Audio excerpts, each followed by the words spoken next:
భారత్లో హెచ్ఎంపీవీ కేసులు క్రమంగా పెరుగుతున్నాయి. తాజాగా మరో చిన్నారి ఈ వైరస్ బారిన పడింది. పుదుచ్చేరికి చెందిన చిన్నారికి హెచ్ఎంపీవీ వైరస్ పాజిటివ్ గా నిర్ధారణ అయింది. ఆ చిన్నారి జ్వరం, దగ్గు, జలుబుతో ఆసుపత్రిలో చేరింది.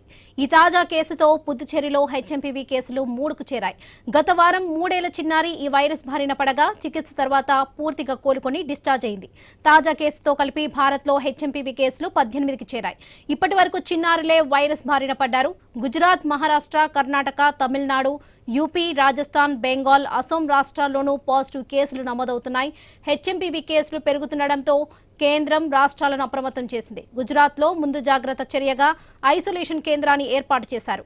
జనవరి 6న మన దేశంలో తొలి హెచ్ఎంపీవీ కేసు నమోదైంది. అయితే వైరస్ కేసులు తమ దేశంలో తగ్గుతున్నాయని చైనా ప్రకటించింది.